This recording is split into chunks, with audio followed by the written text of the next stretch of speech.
solidarité musulmane du point E. Plusieurs dispositions de ce code sont contestées, celles-ci en contradiction avec la religion musulmane, disent-ils. En appel pour une réforme, on va entendre leur porte-parole dans cette édition. Et puis cette décision du préfet du département de Guédiawaye qui interdit les matchs de Navétane à compter d'hier, soit après plusieurs saisines et plaintes des habitants. Les causes, la récurrence des scènes de violence et agressions après les matchs, la destruction des biens publics et privés. Les autorités du football local, elles, prennent acte de cet arrêté préfectoral. On le verra également dans ce journal. Mesdames et messieurs, c'était tout pour les titres de développement. C'est dans une poignée de secondes. Bienvenue dans cette édition. On démarre tout de suite avec la visite du président Bassirou Diomaye Faye chez les familles religieuses. Le président s'est rendu à Louga pour une visite auprès du guide religieux Thierno Mohamedou Bachir Attal, khalife général de la famille omarienne, à l'occasion de la 61e édition de la Ziyara annuelle. Le khalife général a quant à lui présenté son projet de modernisation de la maison religieuse de la Loire, saluant les engagements du chef de l'État. Lors de la Ziyara annuelle de Thierno Mountaha Daha Tall à Louga, le khalife général de la famille omarienne Thierno Bachirou Tall a présenté son projet de modernisation de la maison religieuse à Khalwar. Le président de la République, Bassirou Diomaye Faye, a réaffirmé l'engagement de l'État à soutenir les projets religieux. Direction des affaires religieuses. La direction des affaires religieuses, nous allons lui doter de moyens, mais aussi mettre cela au rang de délégation des affaires religieuses et pour du culte. C'est notre ambition en tout cas. Je vous le dis parce que c'est important dans ce pays. Alors, tout ce qui est organisation et fonctionnement, nous allons prendre un décret parce que c'est notre souhait du moment où nous étions l'opposition, parce qu'il faut institutionnaliser les relations, l'État et les familles religieuses. Nous allons aussi avoir une écoute attentive. Institutionnaliser les relations d'État avec l'État. Dans son discours, le khalife général de la famille omarienne, Thierno Bachirou Tall, a salué les propositions du président de la République.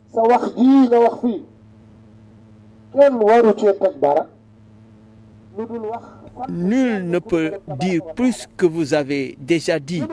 Ce que nous voulons, c'est formuler des prières à votre endroit.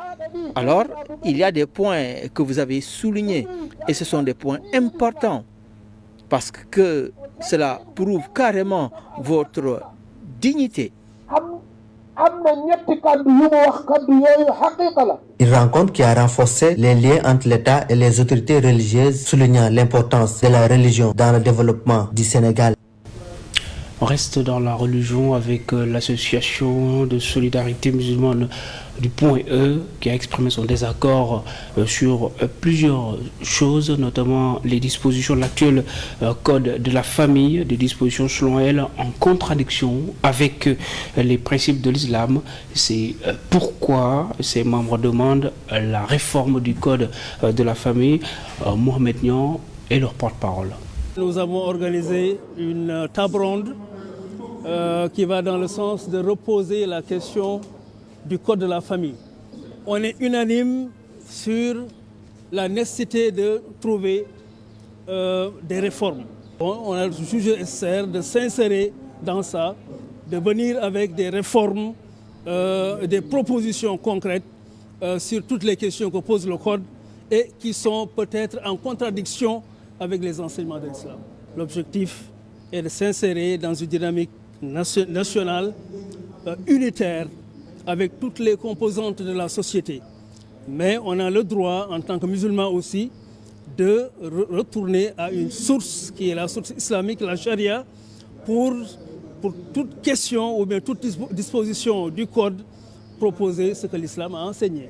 Aujourd'hui, la question de la parité, par exemple, la question des genres, par exemple, et ce n'est pas le seul problème sur le mariage, sur le divorce, sur les successions et beaucoup d'autres points. On peut dire que sur l'essentiel, dans chaque point, l'islam a son point de vue à part.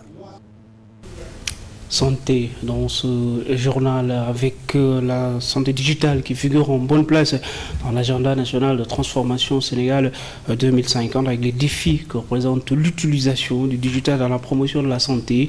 L'association de la santé, l'association des journalistes en santé a outillé ses membres en la matière. Cette rencontre est le fruit du partenariat avec la fondation Bill et Melinda Gates. L'objectif est de mieux sensibiliser la population pour un meilleur accès aux soins des FADWAD. À l'ère du numérique, la santé ne peut être en reste.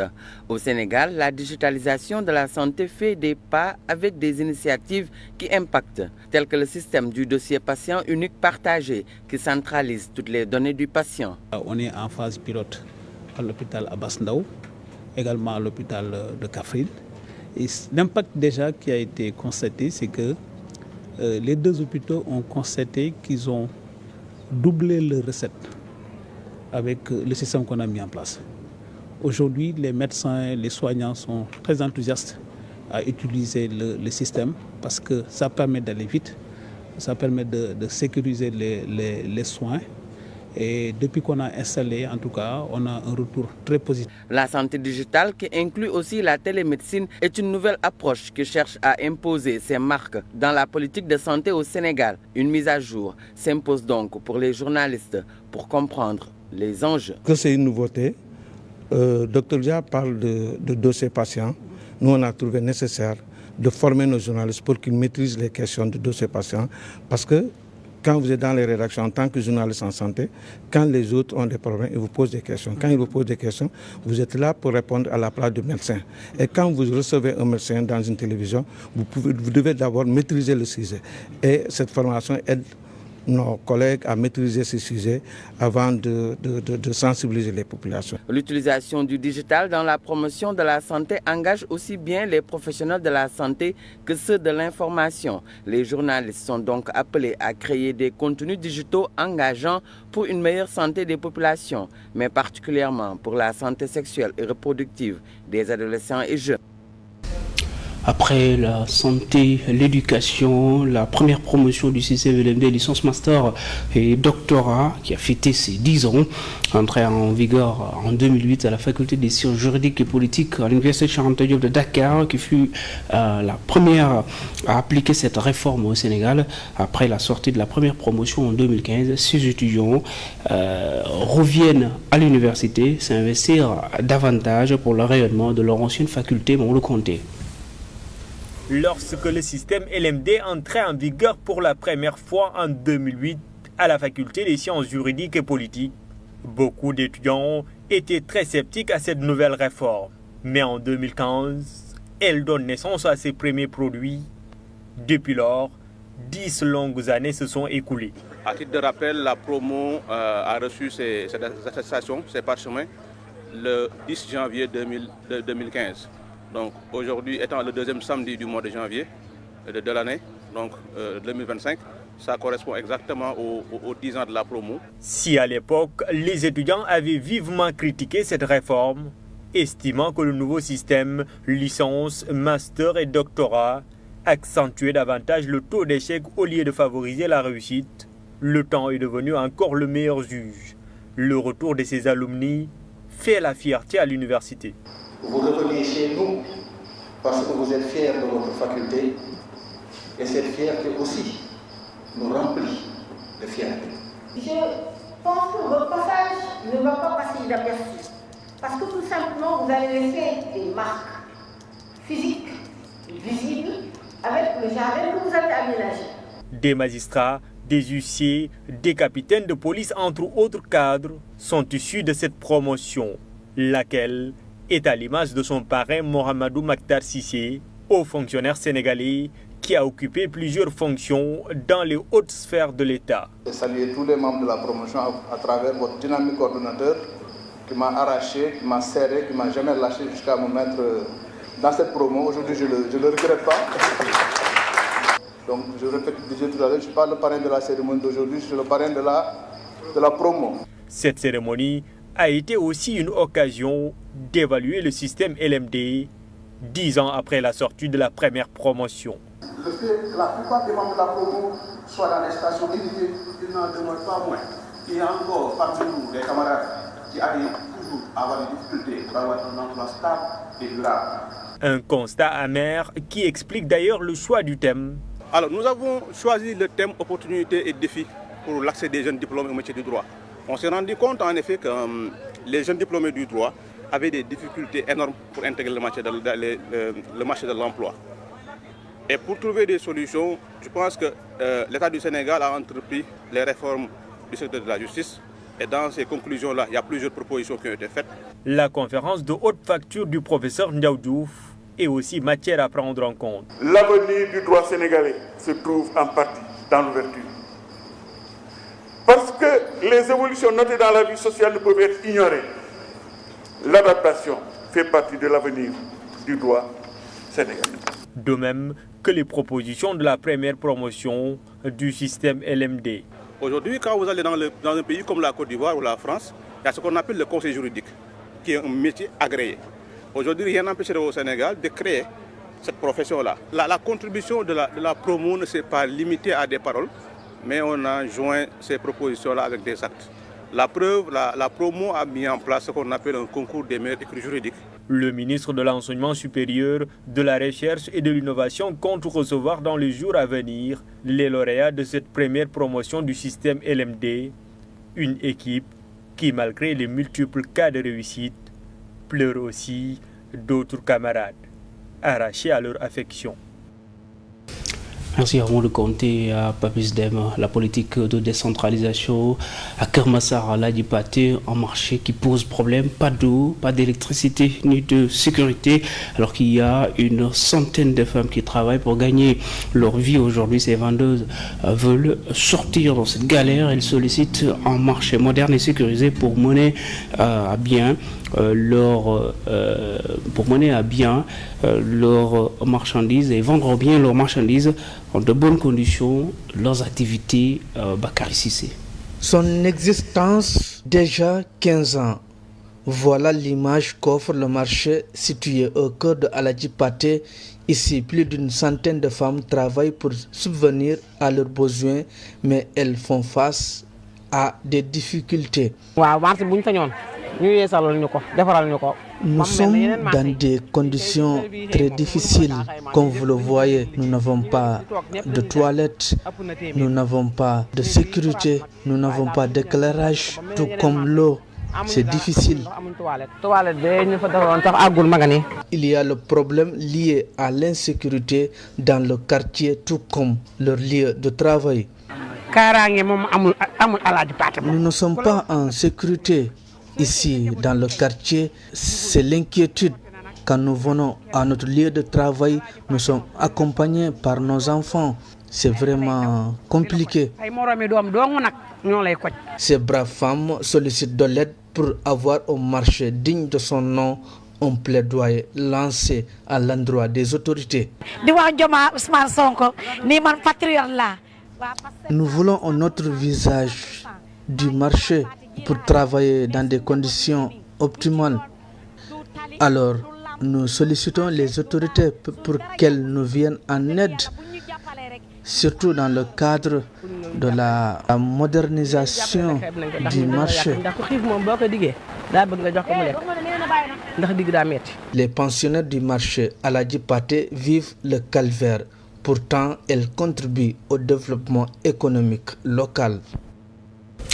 L'emploi des jeunes, un phénomène devenu un problème ici au Sénégal, malgré les efforts des régimes précédents. Le problème est toujours présent, faute de solutions concrètes. Certains prennent les pirogues pour aller chercher un avenir meilleur, à l'instar des autres régions. Kédougou aussi souffre de ce phénomène. On le sait. Si pour certains jeunes de Kédougou, l'employabilité est une réalité, d'autres par contre balayent d'un revers de main cette affirmation. Les minières sont là, mais bon, elles ont employé des jeunes, mais c'est encore peu. Nous demandons d'augmenter le taux d'emploi. le nombre de jeunes, parce qu'à Kédougou, c'est ce phénomène-là qui est là, l'emploi, ça crée des problèmes, les jeunes n'ont pas accès à... Ce phénomène inquiétant est une épine du pied que les autorités doivent prendre en charge. L'unité des jeunes, vous voyez parfois, comme je l'ai dit tantôt, il y a trop de trucs de partisans qui se passent au sein de certaines structures quand il s'agit de financement de jeunes, des projets. Donc on préfère prendre, par exemple, nous sommes du même parti ou bien nous sommes du même quartier, on a des affinités. Alors que pour le travail, il n'y a pas de trucs d'affinité. Il faut voir un projet qui est solide, qui peut passer et on essaie de le financer. Kédougou étant une région frontalière minière, elle est pleine de potentialités à exploiter. Aujourd'hui, l'État pouvait faire une politique, surtout dans des zones comme Kédougou. Une zone qui est traversée presque par deux fleuves. Il y a le fleuve Sénégal de notre côté, il y a le fleuve Gambie de l'autre côté. Mais aujourd'hui, ces fleuves-là, les deux rives, et que la terre est tellement fertile à Kédougou.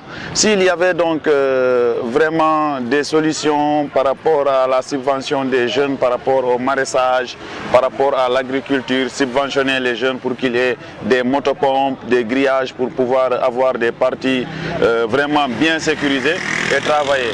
Une école de mine installée au lycée technique industriel minier Mambakirassi de Kédougou, mais avec deux fleuves qui traversent la commune de Kédougou. L'État, les autorités locales pouvaient aider les jeunes à trouver de l'emploi pour éviter l'immigration clandestine.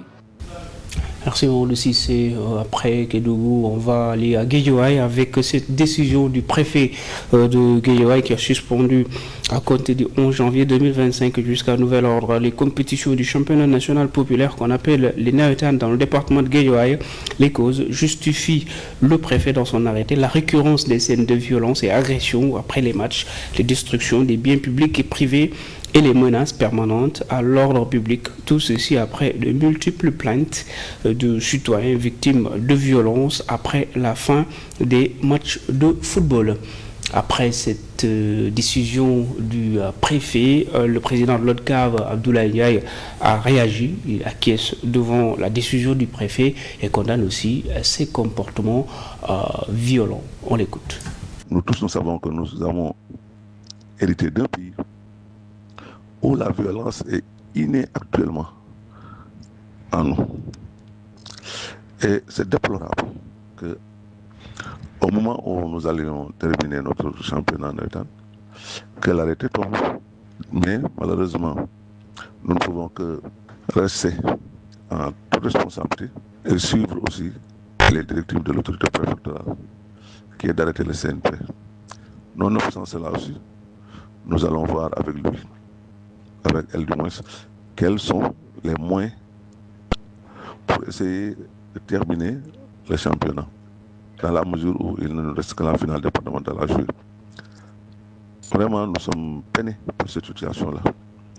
Parce que le but du mouvement nawetan, ce n'est pas la violence, mais c'est prôner l'esprit de fair play et la sportivité dans le stade et en dehors du stade. Mais actuellement, ces valeurs sont en train d'être dévoyées par certains supporters qui n'ont rien à faire dans le mouvement nawetan.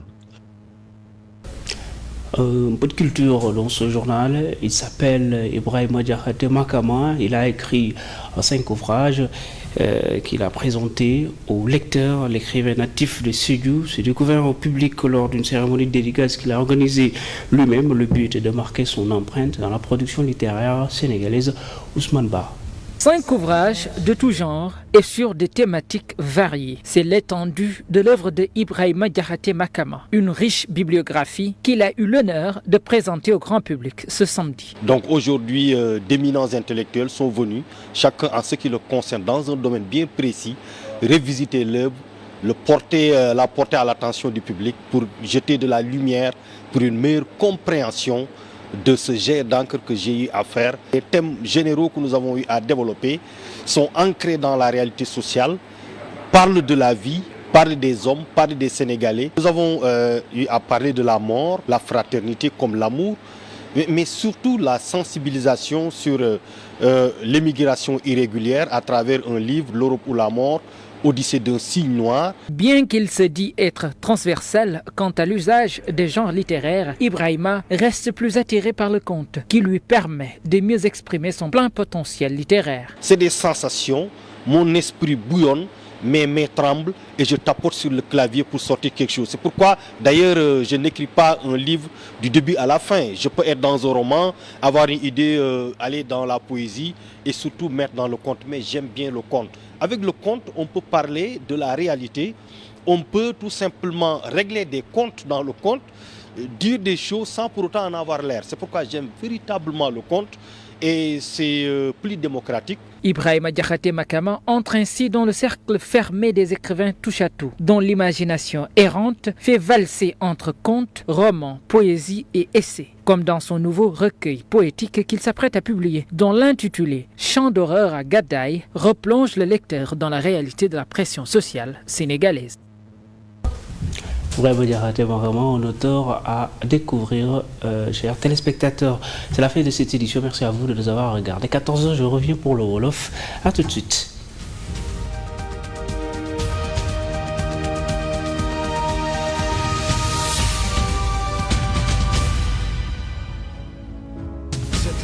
Votre chaîne préférée vous suit partout et vous pouvez la suivre presque sur toutes les plateformes. Sur la TNT, cette TV est au canal 10. Sur le bouquet Canal+, votre chaîne